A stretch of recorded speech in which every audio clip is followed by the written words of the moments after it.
This is Pet Life Radio. Let's talk pets. Is your pet stressed out? Does your pet need annual vaccines? Which pet is best for a child? Would you know if your dog was in pain? Pet Life Radio presents The Pet Doctor, where you'll learn everything about keeping your pet healthy and happy. From pet care, pet meds and grooming, to pet food, pet insurance, and dental care, this is the place to find out everything there is to know about pet wellness. Whether you have a dog, cat, reptile, or rabbit, you'll find answers for your pets straight from the vets, because it's your pet. Health matters. Please welcome your Pet Doctor host, veterinary media consultant and veterinarian, Dr. Bernadine Cruz. Your pet is one of a kind, the best dog, cat, bird, horse, fill in the blank that you've ever known. Sadly, you also know that it can't live forever. Or can it? There is no fountain of youth, but it doesn't mean that people haven't stopped looking for ways to extend life. In 1869, Johann Friedrich Miser extracted what would become known as DNA from the nuclei of white blood cells. In 1996, Dolly the Sheep was cloned, using science based on that century-old work. If Dolly could be cloned, how about your pet? Will it be the same pet or different? What's involved? Is this the right decision for you? My guest is Melain Rodriguez, Client Service Manager for ViaGen Pets and Equine, based in Cedar Park, Texas. We're going to discuss cloning and all that's involved right after this short break. Stay tuned.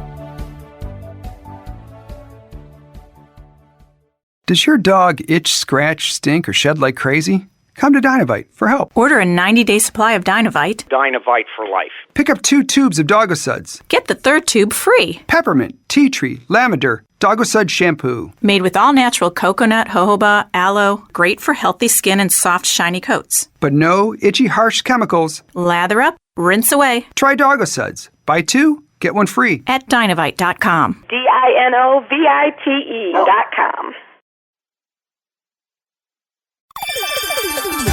Let's Talk Pets on PetLifeRadio.com.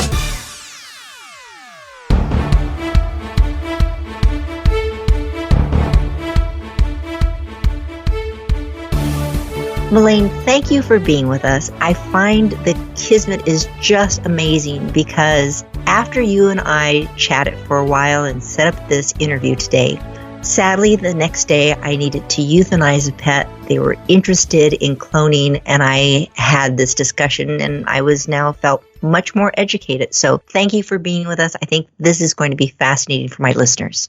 You're very welcome. I'm so excited to be here. So, cloning. How does a pet get cloned? So the very first step, if you are thinking you might potentially want to clone your pet someday, that first step is our genetic preservation service. And what that involves is the veterinarian taking a few small skin biopsy samples from your pet. If you're planning in advance, it is best to have these biopsies done while the pet is still alive and healthy. So if you're planning in advance, it's best to order our biopsy kit. And we can ship this biopsy kit overnight to the veterinarian or to the client. And this biopsy kit has everything that the veterinarian needs to take the samples and to ship them to us at the appropriate temperature. So it's just a small 4-millimeter punch biopsy of the skin. So very simple. Every veterinarian in the world has done a punch biopsy before, so very easy to do. It can be done with a local anesthesia, or it can be done under a general anesthesia. If you are planning in advance and the veterinarian prefers to do a general anesthesia, then you might consider having this done in conjunction with dental cleaning, something like that, where the dog is already under anesthesia. So we have a lot of clients that choose to do it at that time. So the vet takes the biopsy samples, very small, very minimally invasive for the pet. We'd like to have anywhere from 2 our biopsy overnight with a return FedEx label that's included. And from these tissues, they go into cell culture, and we will grow millions of cells that contain that pet's DNA. And these cells will ultimately be the starting point for the cloning process. That is absolutely amazing. It really sounds like Jurassic Park. So is it possible to do Jurassic Park dinosaurs, or we're just doing cats and dogs? Or I should ask, what species can be cloned? So there have been quite a few species cloned. ViaGen Pets was originally part of a company that cloned livestock. So cattle, pigs, goats, and sheep have been cloned over the past 17 years when we began. And ViaGen Pets and Equine, we now just clone dogs, cats, and horses. So those are the three species that we clone. We've been cloning horses for about 17 years and dogs and cats for about almost 4 years. And it's going very well. The cloning is just growing and growing. The more people find out about this and that it's a possibility, it's really a growing field. With cloning, I think a lot of people have concerns, and I had a lot of questions because it's not a topic that was really broached when I was in veterinary school. So with cloning, I know that Dolly the Sheep seemed to be healthy, lived a shorter lifespan than a typical sheep of that particular breed. What happens for a dog and a cat? Or a horse? Is their lifespan basically the same? Physical issues that they have? Can they breed, for instance? Yes, all very good questions. So going back to Dolly the sheep, the technique that we use for cloning is essentially very much the same as what was used for Dolly many years ago. And it is technically called somatic cell nuclear transfer, or SCNT. So a somatic cell is any cell in the body that's anything other than a sperm or an egg. And for dogs and cats and horses, these somatic cells, these are what we grow in the culture from the skin biopsies taken from the pet. So that somatic cell is that source of the DNA. So that process is essentially the same. How the embryo is made in all of these species is we use an egg from a donor animal, and we remove the nucleus of that egg, and we transfer in one of these somatic cells from the skin sample. And these egg and the cell are now fused together, and an embryo starts to grow. And then we'll transfer that embryo into the surrogate animal. For dogs and cats, they're a little bit different than the horse because dogs and cats are litter-bearing species. So we do transfer multiple embryos into that surrogate mom. So there is that chance that there could be twins or triplets. It's usually a small number of puppies or kittens in the litter, but that is a chance. And usually the clients will take as many as are born in the litter, and it's just a one flat fee. But back to your question about the longevity of these animals. So Dolly did live a shorter lifespan than normal. And so there was speculation at the time, 22 years ago, that this was because she was a cloned animal. There's been a lot of research done on cloned animals, studying their longevity and their health over the years. And cloned animals have been shown to live a normal lifespan, which is really refreshing for a lot of these pet owners because unfortunately Dolly kind of got a bad rap because she did live a shorter life. So it is, it's a sort of a myth surrounding cloning that cloned animals live a shorter lifespan than an average animal. And that's simply not true. So cloned animals have been shown to live a normal lifespan, should be just as healthy as the original animal. Now, one question that we do get quite often is, let's say, the original dog developed cancer. Will the cloned dog develop cancer? Great question. And yes, that comes quite often. And the answer is it depends on the cause of that cancer. So, which veterinarians don't usually know. It's not really definitive what the causes of most cancers are. But if it was something that was shown to be genetically linked type of disease or illness, then that cloned animal is going to have those same genes. So that same potential to develop that disease at some point in its life. It's not automatically going to develop that disease, but that potential is there. So sometimes the client can know to watch out for symptoms. They may see them earlier, because they're looking a little more closely for them, or there may be some diagnostics that can be done on the pet to make sure that this pet is not developing that disease that the original pet may have had, but should have just the same longevity and health status as the original animal. So genetic counseling, especially in a situation like that, because you say, all right, I have a golden retriever, and this golden retriever died of a type of cancer, hemangiosarcoma. But this was just the best dog in the entire world. So I want another one just like Goldie. And then there is that chance, because of the genetic predisposition, that the next pet could have cancer also. So that's, yes, I think very important. So Melain, you were talking about this genetic preservation that can go on. And you'll sometimes have a cloned animal in surrogate that you may have 3 or 4. Are they obligated to take all the pets from that litter? And if not, what do you do with the other pets? And I'm sure people are thinking, ooh, how many cats and dogs and horses do they have to act as surrogates? So our litter sizes are usually small, just 1 or 2, maybe 3 puppies or kittens in the litter.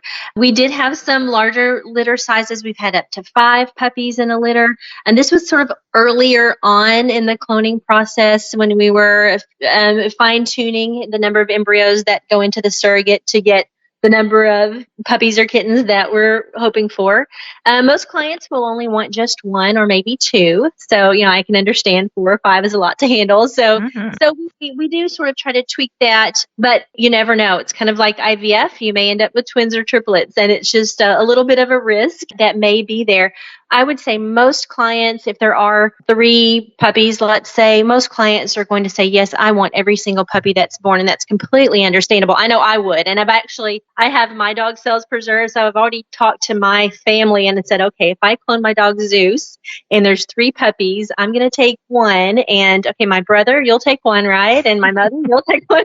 So I've got them divvied up. So within my family, so I can keep an eye on them and I know where they're going to go.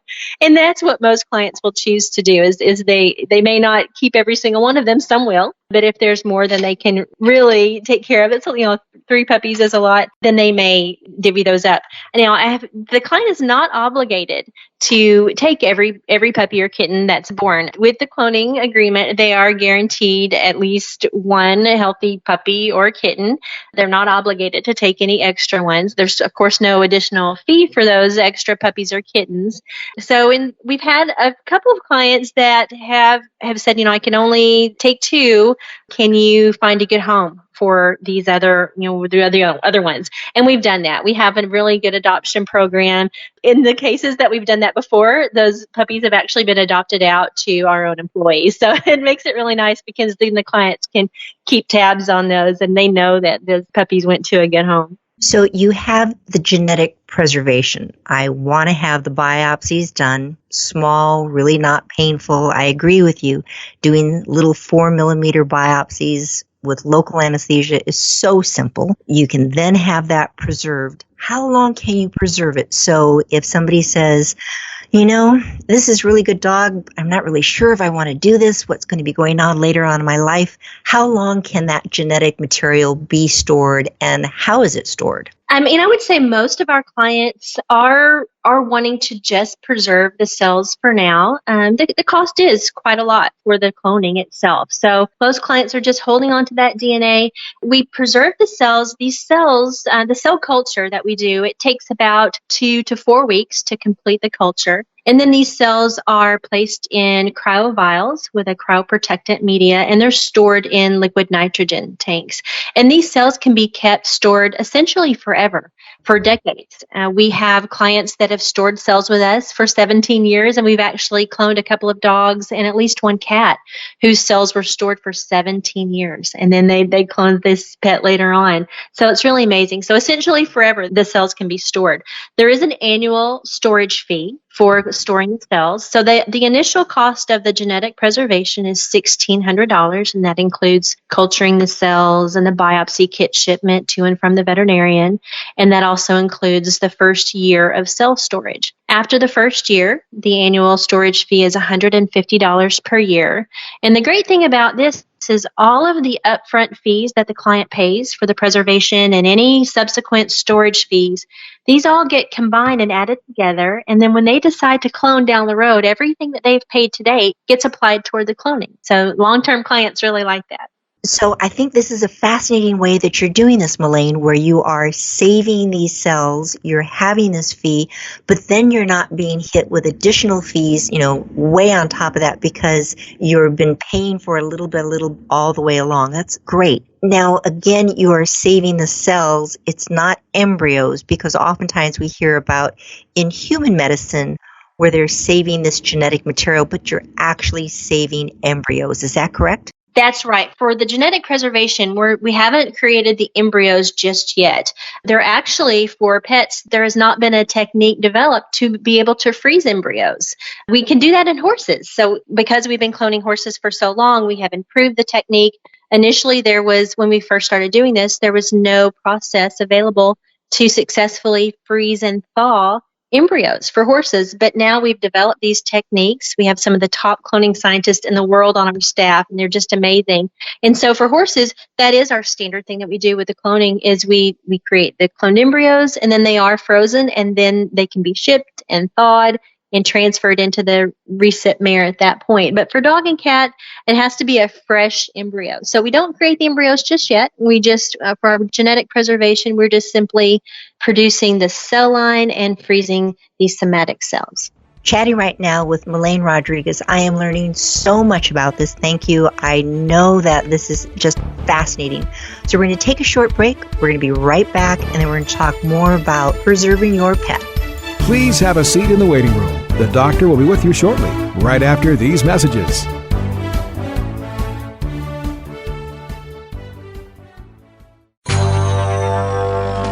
It's DesignerPetSweaters.com. Hand-knitted designer sweaters for your precious pup or cool cat. Beautiful couture patterns for your pets, including custom-knitted formal wear, casual wear, yachting, and even sports-themed. Many designer pet sweaters include feathered tammy hats, top hats, and a lot of sparkle.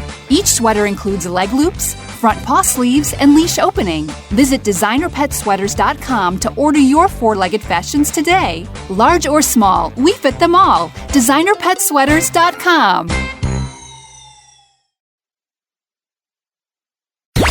Let's talk pets Let's talk pets on Pet Life Radio. Pet Life Radio. PetLifeRadio.com. Welcome back to the Pet Doctor on Pet Life Radio. The doctor is in, and we'll see you now. Melain, so you've been saving this genetic material. You decide to go ahead and clone your pet. When you get your one puppy, two kittens, whatever your cloning situation brings you, is it going to be the same pet that you had before? So here you have, again, Goldie, that golden retriever, who loves playing tennis balls and goes to the snow and has this cute little idiosyncratic reaction every time somebody comes to the door. Is that what you're going to be getting in this cloned puppy? So potentially, and that is one of the most common questions that we get because, of course, that's usually the main reason someone wants to clone their pet. They love everything about that pet. It's the best pet they've ever had. The personality is wonderful, their temperament's wonderful, and they want another version of this pet. So a cloned animal is really essentially just an identical twin to that pet. So they have the same DNA, the same genetics, but they will, of course, be raised in a slightly different environment because it's down the road when this pet is cloned years later. So the underlying temperament of the pet, intelligence of the pet, we know those to be genetically linked. There's a very strong correlation between temperament and intelligence in a pet. So we've seen some working dogs that we've cloned that are just amazing, smart working dogs. And those clone dogs are just as smart as that original dog. They're picking up on things quicker than an average dog would. So, and we're also hearing feedback from some clients that personality is very similar. So there is this mixture of our personality between genetics and environment. So temperament is that underlying personality, really, what's ingrained there in the genetics. So temperament, we see very, very similar. Personality, very similar, but could be a little bit different depending on what they've been exposed to and how different the environment is that they've been raised in. Speaking of raising, what age is it that you get that puppy or a kitten? And with your facilities, is there socialization, all those things that go on with that puppy and kitten that here you have no control over? Yes, and absolutely. These puppies and kittens, they have great socialization. We've got a great care staff that goes out of their way to just make sure that these puppies and kittens have the best socialization possible. So they get daily interaction, playtime. It's just wonderful. When the client clones their pet, we will start sending pictures of the puppies or kittens starting when they're just a few days old. And then the client will get weekly pictures and updates And then when they're a little bit older, especially for the puppies, we'll start sending videos because they're moving around so fast. It's hard to get a still picture video. It's a little easier. And the clients love that. So the puppies, we have a playhouse area that the puppies get to go to, and they've got all kinds of toys and different textured ground that they can walk on, all different kinds of textures. They take little short car rides, so they're exposed to that. We're riding in a car for a little bit of time. And so they are exposed to different noises and lots of different people. So we've had feedback from the clients that these puppies are very well socialized, and the kittens as well. And they usually stay with us until they're about 8 weeks of age. We want them to be fully weaned. So usually about 8 weeks is when the puppies and kittens get to go home. That just sounds like it would be a really tough job there at ViaGen Pets to have that responsibility of playing with the puppies and kittens and getting them socialized. Right. It's a job, isn't it? It is wonderful when people can plan ahead, but here you may have somebody who's listening to this thinking, all right, I might want to do this, and then tragically, within the next week or two, before they really had a chance to get it together, their pet dies. Now, is it possible to still start this process of genetic preservation after the pet has passed? So it can be. Of course, it is always best to plan in advance and to have the biopsy samples taken while the pet is still alive. That gives us our best chance of a successful cell culture. Under certain circumstances, we can obtain viable cells from tissues taken after the pet has passed away. And on our website, which is ViaGenPets.com, we have a tab that says emergency. And this is for the situation where the pet has unexpectedly passed away. The client didn't have a biopsy kit on hand, but they do want to preserve samples. The veterinarian can follow these emergency instructions. Our biopsy kit is not absolutely needed, so they can take the samples without our kit. The most important thing is the temperature of the body. So once that pet passes, those cells will start to die. So we need living cells to continue to be able to grow living cells. So refrigeration of the body will slow down that cell death process. So the sooner the body can be refrigerated, the better. And if the body is refrigerated within a few hours of the pet passing away, then those tissues can be viable for up to 5 days. But it is better. The sooner we can get the tissues, our better chance of success. So you've got about a 5-day window if the body's refrigerated. Now, I will say that unfortunately, we get a phone call almost on a daily basis where the pet has passed away. The client has decided they want to cremate the pet. So the pet is at their veterinary clinic awaiting cremation, and the body has been frozen. And unfortunately, that is detrimental to the tissue. So that freezing can damage the tissue. If it's just a few hours, then there may be still some viability left there. But if it's more than a day or so, chances are those tissues are no longer viable. So that happens so very often. So we are trying to spread the word, let veterinarians know about this service so that they can be aware that before the body's frozen, check with the client and see if there's any possibility they might want to have this pet genetically preserved someday, and then they can know to take tissue samples before the body is frozen. Melain Rodriguez, another scenario. The pet passed away several months ago, was cremated. Maybe they have some of their cremains. They had a lock of hair that they, snipped from the pet's body before it was cremated. Can that material be used for this cloning preservation process? Because we watch, all these crime shows on TV where they're extracting DNA from these little bits of tissue and a little bit of blood. Can that be used by ViaGen Pets? So, and that's another question that I get on almost a daily basis.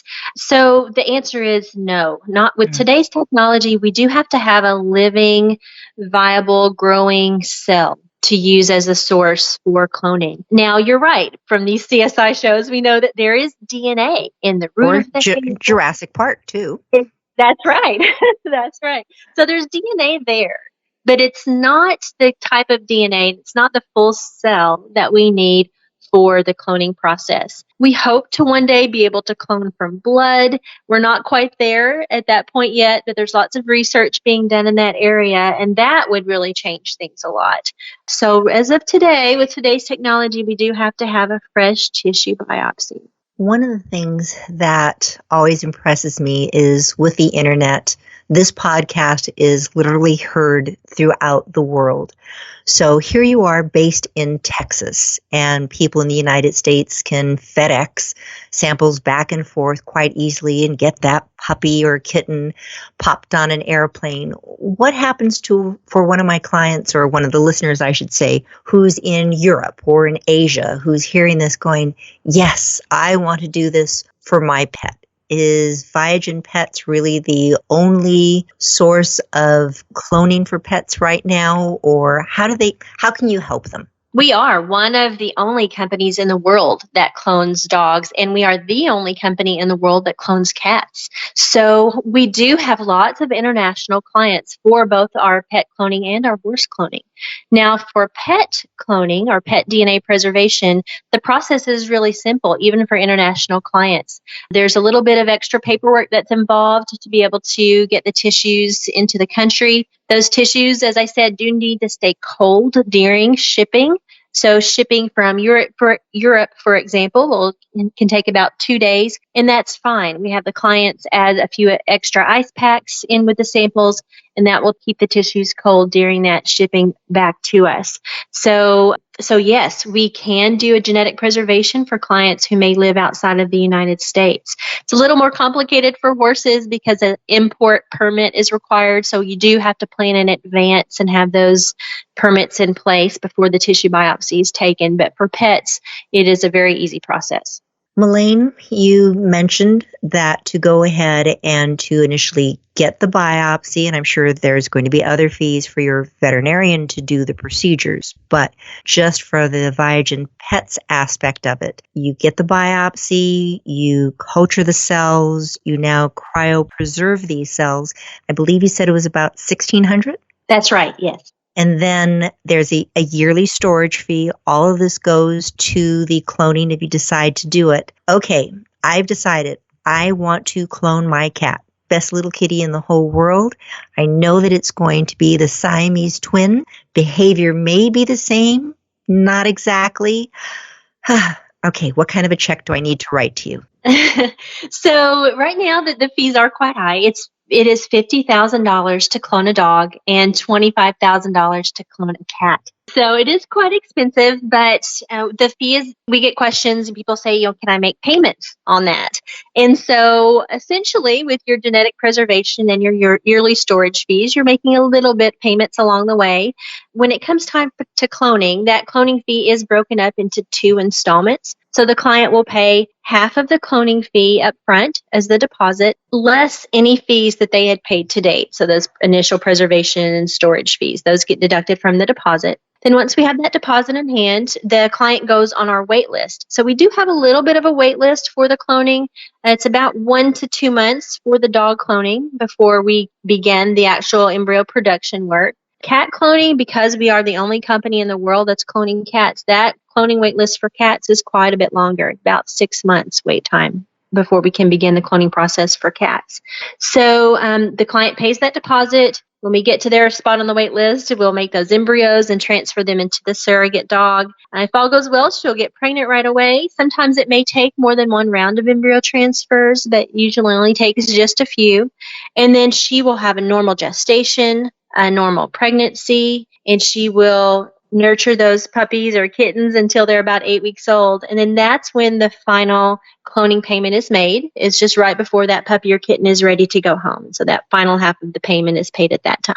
The cost of love is a little on the high side, but that is your puppy and kitten back again with you. And it's hard to put a price tag on that. Are there any questions that people ask that I haven't asked you that you think my listeners need to know about? No, I think you've done a great job of covering most of our frequently asked questions. I think one of the most important things for people to be aware of is when they do hear that high price of cloning, rather than shutting it down and saying, oh no, that's not anything I could ever afford, is to just think about having that preservation done now, because the price for cloning, we hope, will drop in the coming years.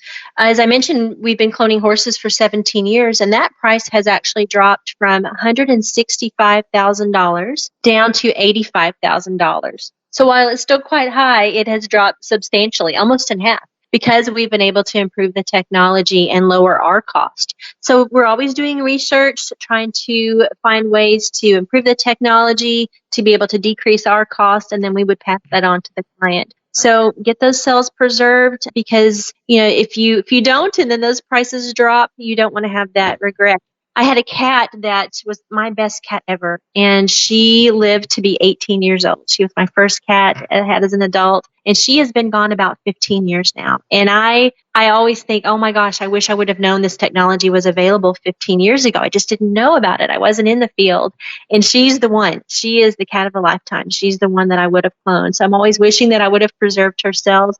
I may never have been able to afford to clone her, but just having those cells preserved can give the client a peace of mind and some hope, because these cells are a living part of that pet. The cells are frozen, and then when they're thawed, they're growing, and these cells are still alive. So for a lot of clients who may not even be able to afford that cloning process just yet, having those cells preserved gives them some hope. Melain, one question I just thought of right now as you're talking about aging. As we age, the process that goes on with our DNA, what actually causes us to age, is still being investigated. So have you found that you have I shouldn't say more viable, is the health, well-being, success rate of cloning from younger cells different from cloning cells that you obtain from an older animal? Very good question. We don't expect there to be any difference in the clonability or viability of cells taken from a pet when they're young versus when they're older.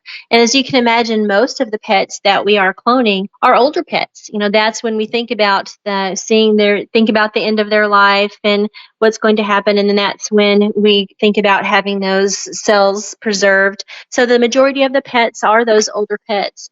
And, what we're seeing from those older animals is not any different from cells that would be taken from a younger animal. Because who knew when they were 2 years of age that this was going to be the best pet that you ever had? You're not going to know until all of a sudden they become that mature pet. That's right. Yep.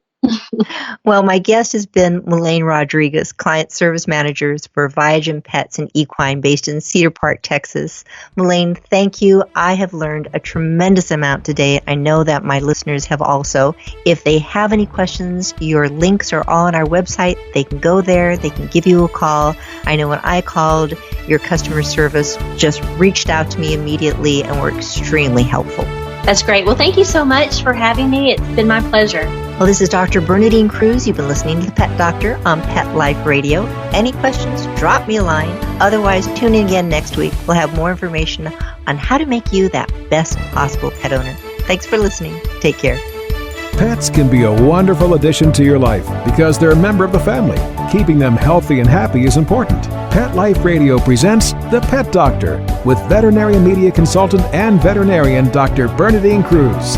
Whether you have a dog, cat, reptile, or rabbit, you'll find answers for your pets straight from the vets. The Pet Doctor, on demand every week, only on PetLifeRadio.com.